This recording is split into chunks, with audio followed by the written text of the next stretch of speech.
Bonjour à toutes et à tous, nous voici à la dernière émission de l'année. Nous y retrouvons la chronique d'Adeline qui nous présentera ses coups de cœur en jeunesse. Et nous reviendrons sur deux rencontres qui ont eu lieu à la librairie avec Eddie Cadour et Yann Le Gat et Olivier Pollard.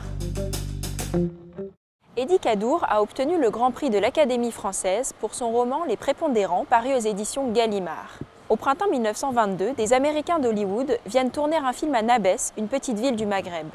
Ce choc de modernité avive les conflits entre notables traditionnels, colons français et jeunes nationalistes épris d'indépendance. De la Californie à l'Europe, en passant par l'Afrique du Nord, les prépondérants nous entraînent dans la grande agitation des années 20. Les mondes entrent en collision, les êtres se pourchassent, se désirent, changent. Retrouvons tout de suite Eddie Cadour au micro de Laurence. Eddie Cadour, bonjour et bienvenue à la librairie Dialogue. Alors vous venez aujourd'hui nous présenter Les Prépondérants, un roman paru en août dernier aux éditions Gallimard et qui vient de recevoir le Grand Prix du roman de l'Académie française. Alors ce roman, il débute dans les années 20 dans une petite ville du Maghreb sous protectorat français, une petite ville dont le calme va être troublé par l'irruption d'une équipe de cinéma américaine qui est venue d'Hollywood le temps d'un tournage. Alors à partir de cette situation, vous nous proposez une véritable fresque portée et incarnée par 5 personnages principaux singuliers qui nous mènent de l'Afrique du Nord à l'Europe et qui nous donnent à penser et à découvrir un monde en voie de bouleversement. Alors dès les premières pages du roman, on a pourtant le sentiment d'entrer dans un monde extrêmement stable, solidement divisé entre maghrébins et européens, une société qui ne semble pas près d'évoluer, d'autant plus que certains colons veillent à ce que ce ne soit pas le cas. Il s'appelle Les Prépondérants et il donne son nom au roman. Alors qui sont-ils? Alors les Prépondérants, c'était le groupe de pression le mieux organisé et le plus puissant d'Afrique du Nord. C'est ce groupe de pression qui, disons, entre 1900 et 1950, aura réussi à faire échouer toutes les tentatives de réforme et de progrès qui ont tenté de voir le jour pendant cette période. Et c'était en même temps le groupe le plus réactionnaire, le plus décidé à maintenir le statu quo. Alors que la notion de protectorat, c'est une notion transitoire. Un mandat international était confié à la France, à charge pour elle de mener ces peuples protégés sur la voie du progrès et de l'indépendance, comme on disait si bien. Mais les prépondérants ont estimé à partir d'un certain moment, puisque c'était des colonisateurs et des colons installés, qu'il n'y avait vraisemblablement pas de raison d'aller plus loin ni d'évoluer. On n'évoquait surtout pas la possibilité d'un terme à une situation qui était tout à fait satisfaisante pour les prépondérants. Alors, au début du roman, c'est la collision de deux mondes que vous nous racontez. Et puis au fil du récit et des voyages des protagonistes, les mondes traversés se multiplient et les êtres s'affrontent mais changent également et se nourrissent de ces autres mondes qu'ils côtoient. Alors est-ce que Les Prépondérants, c'est aussi un roman du croisement des cultures et de l'effet bénéfique de ce croisement ? Oui, parce que, par exemple, les deux personnages maghrébins, la jeune veuve Rania et Raouf, sont élevés dans la double culture. Ils sont élevés tous les deux en arabe classique et en français. Et Raouf, qui a 18 ans, c'est un excellent élève de lycée français. C'est un excellent bachelier reçu dans un très bon rang. Rania, la jeune veuve, est nourrie aussi bien de romans égyptiens de langue arabe qui parlent de libération de la femme, puisqu'il y a une littérature égyptienne qui parle de libération de la femme à cette époque-là, si bien que cette jeune veuve, elle est prise à la fois dans les contraintes de la tradition, les élans de la modernité, mais la modernité pour elle est ambiguë, c'est pas seulement du positif. Par exemple, elle, en tant que responsable d'une grande ferme, son père lui a confié une grande ferme à gérer, en tant que responsable d'une grande ferme, elle est en butte, en même temps, à une opposition avec un grand colon. Oui, qui est aussi un des aspects de la modernité, mais de la modernité subie, celle-là, pas de la modernité désirée. Puis à travers les nombreuses idées développées par les personnages, Les Prépondérants est véritablement un roman politique, mais un roman politique sans éditorial, sans programme, qui laisse place à de nombreuses idées différentes et des idées qui peuvent se contredire également. Comment est-ce qu'on parvient alors à développer autant d'idées sans trancher? Et est-ce l'une des difficultés de la posture du romancier? Oui, l'idée, si vous voulez, c'est que le roman, c'est pas l'éditorial. Vous l'avez très bien dit. Si au départ, je peux avoir un point de vue, en général, quand j'écris un roman, ça dure 1 ou 2 mois.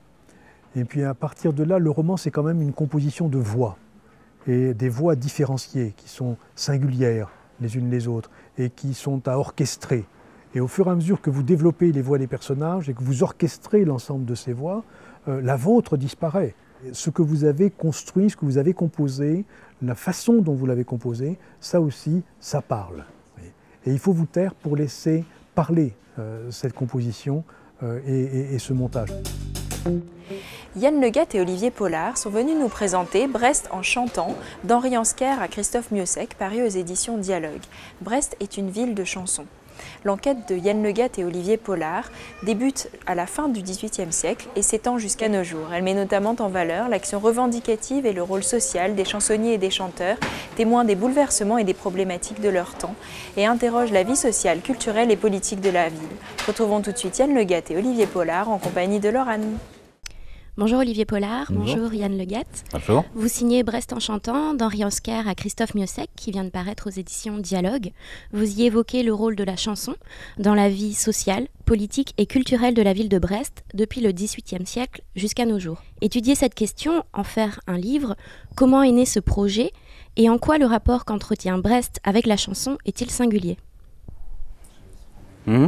Alors le projet est né d'une idée fabuleuse de notre maître à tous, Gérard Cabon, de montrer à quel point ce patrimoine-là immatériel, dans une ville détruite, était à la fois singulier et puis important à comprendre, ou en tout cas à dénicher. Oui, surtout qu'on ne savait pas au départ qu'il y aurait autant de chansons et un patrimoine aussi riche de ce point de vue. C'est ça qui a été assez surprenant, parce qu'à part Padine Daninon et la complainte de Jean Quéméneur, on se demandait s'il y avait beaucoup d'autres choses. Et finalement, il y a pléthore. Alors justement, votre enquête court du XVIIIe siècle jusqu'à notre époque. Pourquoi avoir choisi ces repères temporels ? On est remonté jusqu'à la Révolution. Si on avait pu remonter au XVe, on s'est remonté au XVe, mais malheureusement, on n'a rien retrouvé. Donc, mais on a retrouvé suffisamment d'éléments pour partir de la Révolution et balayer aussi, explorer le XIXe siècle. Et puis après, au XXe siècle, évidemment, il y a de plus en plus de choses, on a retrouvé de plus en plus de choses. On sait que c'est au XIXe siècle qu'apparaissent les cultures urbaines. Dans un contexte de fort exode rural, en fait, les villes moyennes gonflent et commencent à rechercher un peu des marqueurs identitaires pour s'affirmer aussi à l'échelle nationale, par exemple. Peut-on entrevoir une évolution du rôle de la chanson dans la société au fil des siècles ? La chanson possède-t-elle la même fonction, selon qu'elle soit marine, militaire, ouvrière ou de rock ? La chanson peut avoir un but informatif, des chansons qui racontent des naufrages, par exemple, des chansons qui racontent des événements, mais elle peut avoir aussi un rôle très revendicatif. Et aujourd'hui, c'est vrai que, si on parle vraiment de la période actuelle, peut-être que ce côté-là revendicatif est peut-être un peu moins souligné. C'est une ville de troupes, donc c'était vraiment un particularisme fort qui s'est étiolé après la Première Guerre mondiale. Donc aujourd'hui, ça n'a plus rien à voir avec il y a un siècle, c'est quand même très différent, même si finalement on trouve une substance, il y a quelque chose qui reste quand même malgré tout.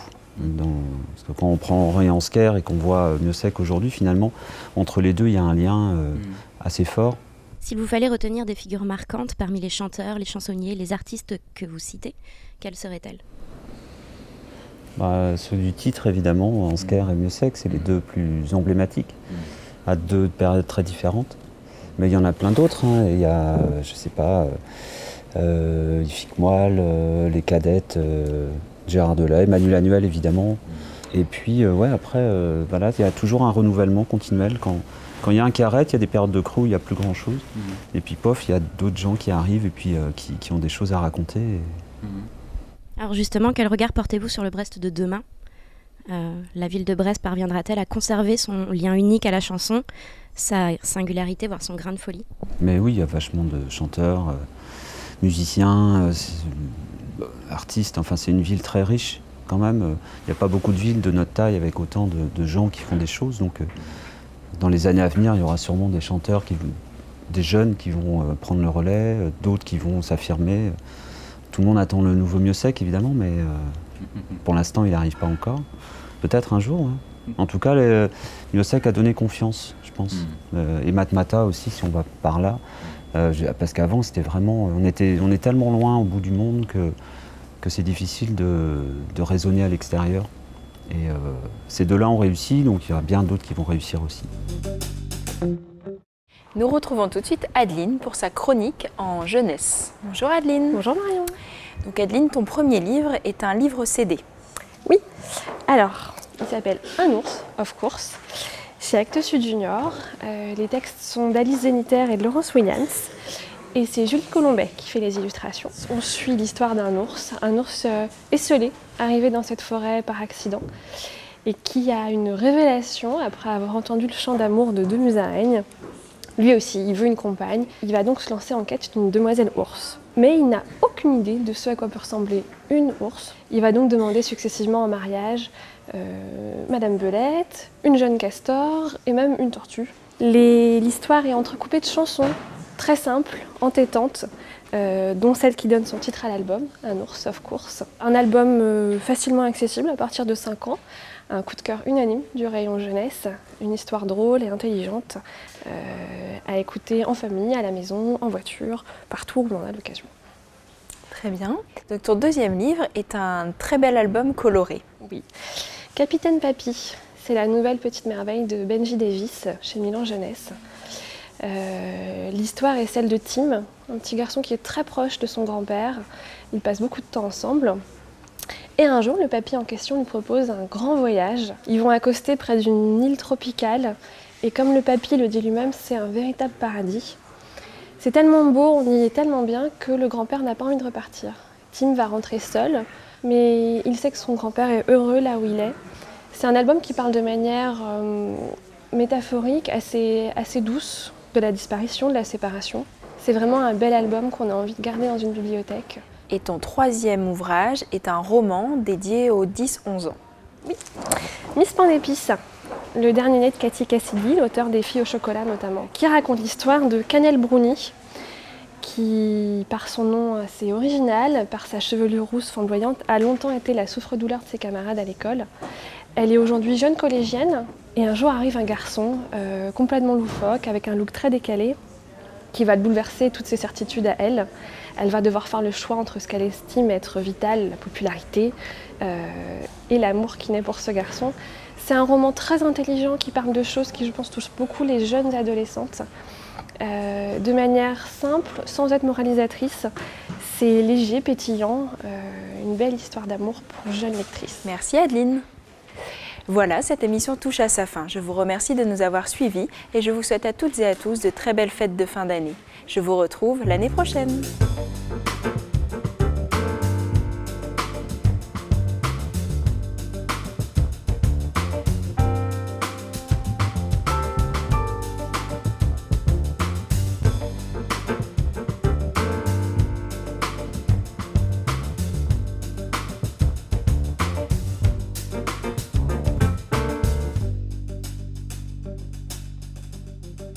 Thank you.